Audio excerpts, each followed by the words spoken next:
Good morning. This is our information for notes on the sheep species in Introduction to Ag Science at Platte Valley High School.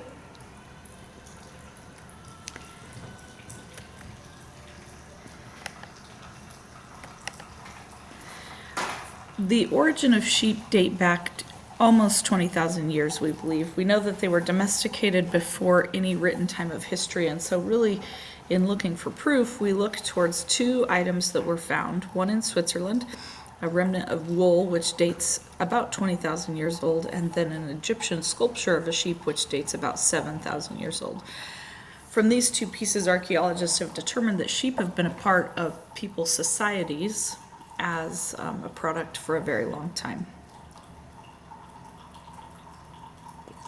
Sheep can be used for three items: meat, milk, and their wool or pelts. Even though in our society right now we use them typically for meat, they actually were most important in the beginning for their wool. And this was because in the early days there was really a lack of fibers available for clothing, particularly protective clothing against the cold. Fiber or wool is very insulative, and so when they learned how to use that, people were much safer against the cold and did much better. In many societies, Mongolia, for example, they believe the milk of a ewe is a very special product and it's a delicacy. And then, of course, in those societies, the meat is also consumed. So sheep have been a really important part of history, and the domestication of them has been important to mankind. In terms of sheep coming to North America, where we live, we have record of Columbus having sheep with him on his second voyage, and Cortez bringing sheep when he explored Mexico around 1519. At both of those times, the original concern was wool, so that people would have a source of clothing when they got here. Wool is now not quite as important because of all the synthetic fibers available and cotton. There's some vocabulary I want to make sure you understand before we move forward. The first is make sure you understand terms for mature and immature females and males. In the male side, we talk about rams or bucks as the intact males. They can be both mature or young. And in the female side, we talk about ewes, spelled E-W-E. When a male is castrated, that term is a wether. We've talked about that wool is one of their main products. It's really just a modified hair. The hair is a superior insulator because it has certain air spaces in and around it, which make it good for that. When we consume sheep for meat, the meat of an animal under 1 year of age is termed lamb, while the meat of an animal over 1 year of age is called mutton. And both of those meats are high quality protein and very healthy, especially when eaten in the correct amount that nutritionists recommend. But they have very different tastes. Typically, mutton, and meat from an animal older than a year, has a stronger flavor to it, and lamb is more mild. Now, whether or not you like one or the other just simply depends on your taste. I raise sheep and I really like lamb. I like the more mild taste. However, my grandmother grew up also raising sheep, but they typically only ate mutton. And so given the choice between the two, she really loves a good mutton stew. But lamb is more tasty to me. So both of those are healthy. You'll hear people talk about mutton in a derogatory way, but it really is kind of a taste factor. We have studied beef so far, and we'll go on to study pork, but I think it's useful for you to know that the sheep and lamb market is a pretty significantly small market compared to those two. If we analyze the U.S. population and how much meat a typical consumer eats in 1 year, on average, that consumer eats about 58 pounds of beef a year, about 52 pounds of pork, but only 1 pound of lamb. There are some U.S. citizens who don't eat lamb at all. There, of course, are some who eat it quite a bit. We're talking about averages here. Ask your math teacher about that. But the point is that when we talk about this industry, it's significantly smaller than both pork or beef on the national market. Now, ironically, when we go internationally, the sheep and lamb market in other countries is significantly bigger than the other two generally. And that's because some cultures actually don't eat beef because of or pork because of their religious beliefs. Sometimes it's because of the ease of raising them. Some places are not geographically available for raising beef. So we know already from our discussions in this class that what you eat depends a lot on the culture you're raised in. Statistically, when we study the market, there's about 7.8 million sheep on U.S. farms currently, and the sales of U.S. sheep and lambs total about $490 million a year. Those sheep and lambs are typically considered the food market, if you will, and then we add about another 70 million of sales to that each year for wool. I like to include this graph to talk about lamb and mutton consumption over the ages because it's important for you to know a little bit of the history. This graph starts in 1970 and only goes to 2010, but this downward trend on the graph actually has been happening since the end of World War II. And what happened is that during World War II, one of our big problems was that it was a very long war, and we also didn't have methods of refrigeration for food. So as an answer to that, there was quite a lot of mutton that was canned and sent to the troops. And so imagine that you're in the trenches, if you will, in World War II, and the food you're eating is sometimes rancid, poor in taste, and it was mutton. It was mutton stew. And so when that part of your life ended, you of course would want nothing to do with it. You'd want to start anew. You'd want to have a more positive existence because you have bad memories tied to that. And as a result of so much mutton stew being eaten by the troops in World War II, when they came home, we saw the amount of lamb and mutton in popularity decrease.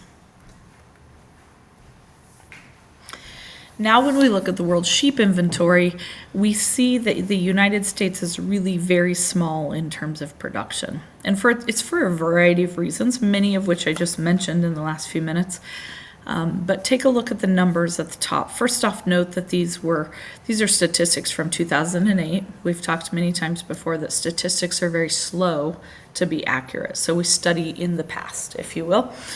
But it's actually pretty similar right now. Australia and New Zealand are both very popular for sheep and lamb production, but they just don't quite compare to the amount of sheep that China raises, particularly because China is such a large country that has to feed so many people. Same thing goes for India.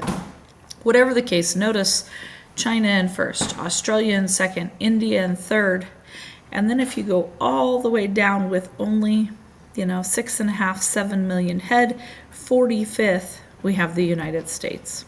So while sheep are important agriculturally, they are certainly more important agriculturally in other places.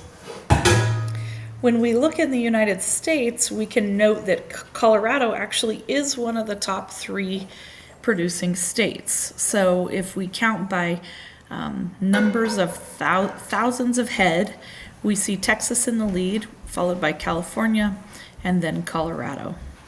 Colorado and Wyoming actually have pretty similar numbers of sheep inventory. One of the jokes in Wyoming is that there's more sheep than people.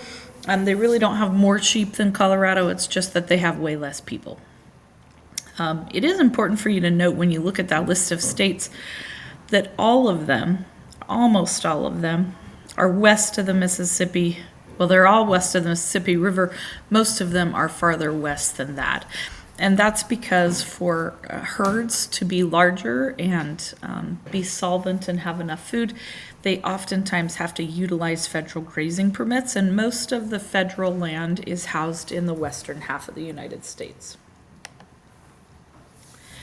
We can divide sheep production into really three types of flocks. So we call a group of sheep together a flock, and they can be of various sizes. The largest is going to be a range flock. Range flocks are raised on very large acreage. They typically have to rent or lease public land.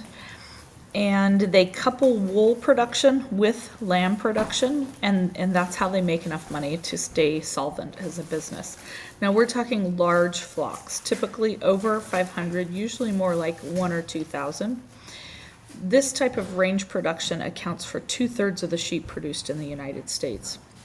They are of a genetic quality that we call grade sheep, meaning they're not going to be super high quality show stock, but they are going to be very effective and efficient so that they can make the producer money and produce a high quality protein product. Second, we have what's called a farm flock. Now this is going to be smaller producers that live on small acreage. In fact, I'm a farm flock producer. My land is private, I privately own it, and lamb is the essential commodity that I produce in a farm flock situation. A farm flock is always about less than 100 sheep, and typically they have a little bit higher genetic quality, but oftentimes not that much higher than range producers, depending on their production model. And then finally, we have hand spinning flocks. These are producers who are actually focusing their production on wool rather than the lamb. So while I produce lamb and then the wool is a byproduct, in this situation they would produce wool with the meat being a byproduct. They're also typically exist on smaller acreages, less than 25 sheep on the average, and there are some specialty things that happen to protect the wool. For example, when they begin feeding hay, they oftentimes will actually blanket the wool, not because the ewe is cold, but because they want to protect the cleanliness of that wool so that when they shear, it's a higher quality pelt. Now, if you'll turn your note sheet over, we want to talk just a little bit about 5 breeds of sheep. At the end, after the notes, you'll have the opportunity to cut out and paste a picture on there so that you can remember what they look like. The first breed we're going to talk about is the Merino breed. Merinos originally are from Spain, and they are one of the most popular breeds of wool sheep. They produce a very high quality, dense fleece, and you can see that in terms of their physical characteristics, they have dense wool all the way down to their hooves. Some ways you can recognize them: they always have really bright pink nostrils, and they're kind of smallish in frame. Their skin can be very wrinkled, so that's one of the unique things about this breed, is that when you shear them, they're actually kind of hard to shear because their skin can be wrinkly. They are the most common breed of sheep in the world. So especially in other countries, they are going to be the sheep that you see or that are produced for wool. The next breed we're going to talk about is the Rambouillet. Rambouillet is a French breed. It's a little bit taller than the Merino breed, so it's going to have a larger frame.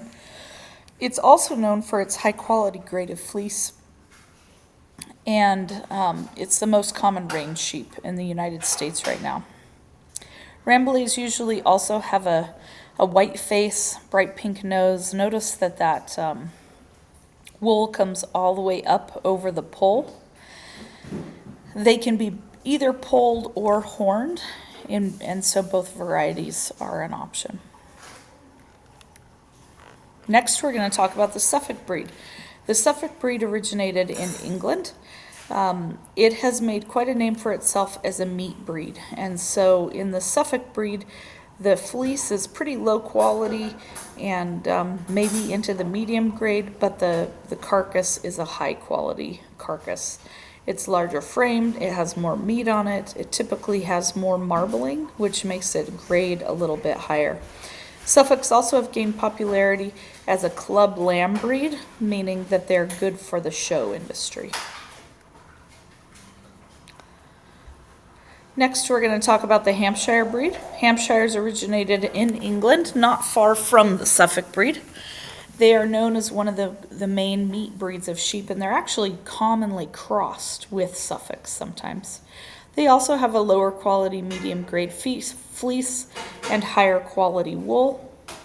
We notice descriptive wise about them that they have the white wool on their body, but their legs are back to a black hair. And same with Suffolk, that we can kind of see that modified black leg. But notice on the Hampshire that the wool actually comes then over the top of the black hair on the poll and makes what they would call a little white cap. Hampshires are pretty large framed. They have kind of a nice square body shape to them that's desirable in the show industry, and they're pretty common in farm flocks because of that. The Southdown breed is the final one we're going to study. The Southdowns are an English native breed, and in England they're one of the most popular farm flock breeds of sheep. They have a very high quality carcass, but they have a very small carcass, and so you'll notice in the picture here that they have pretty short legs, but kind of the same size carcass as some of the other breeds. My son likes to refer to them as the corgi of the sheep world.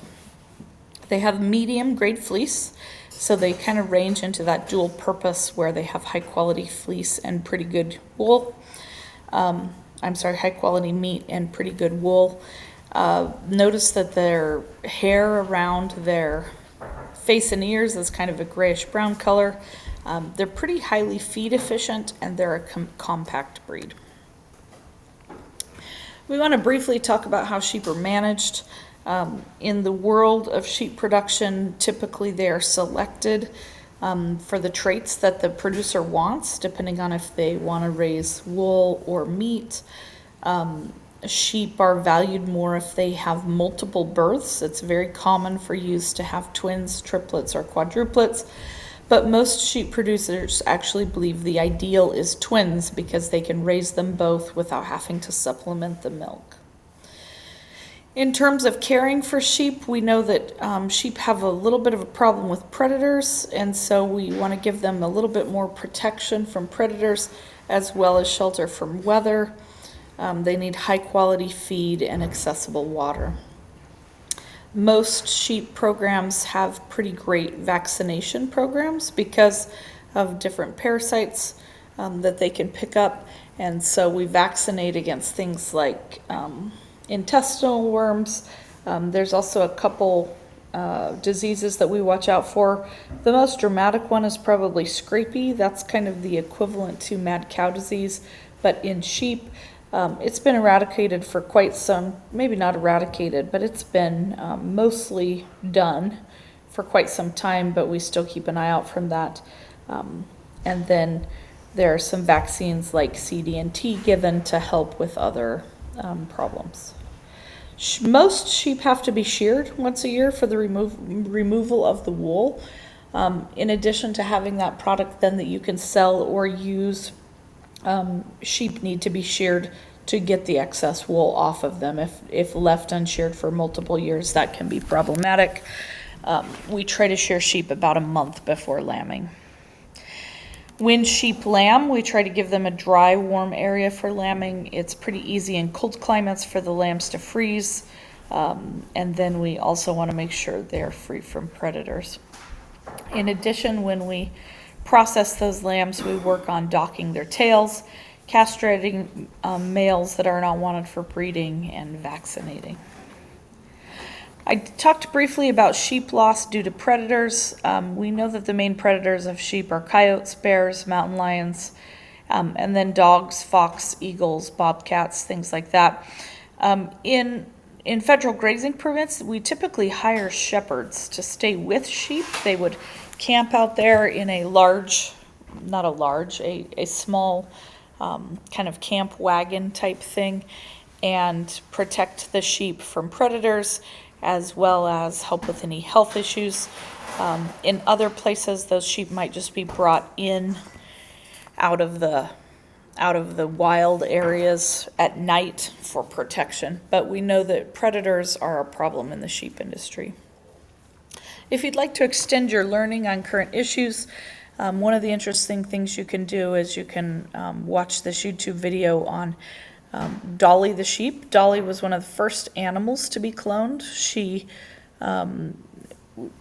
was safely delivered and raised to a certain age, but then they found some pretty bad degradation in her bone density, and so she did not live that long. But they have been very instrumental in research in that area.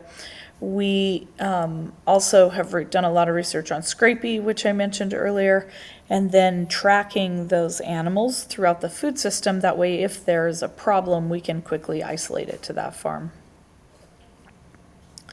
As one quick follow-up to the wool industry, we want to talk about what we do with wool. Strangely enough, the United States exports a large part of its wool to China. Now, the interesting thing here is that much of that wool we actually import back into the United States in wool-type products. And the reason is, one of the things that has to be done to wool is it shrinks really bad if just washed normally. So they put raw wool through this thing called a superwasher, and it basically pre-shrinks it and washes it so that it can be made into items more easily. Now, in order for that to be done effectively, China has built several of those. And so lots of times we actually export wool to China. They process it, produce it into items, and then we re-import that from them. That likely is changing in the near future. Many hope to bring that U.S. wool industry back to the United States, but right now we see that being one of the struggles in the industry. There is a whole system to valuing wool that we're going to talk about at a later date, but basically we grade wool by looking at both the microns, or the size of it, as well as the crimp. In order to do that, we look at what's called a staple, which is a piece of wool. So we will go more in detail with that later, but it's probably time for you to stop and finish your notes so that you have these basics down. Have a good day.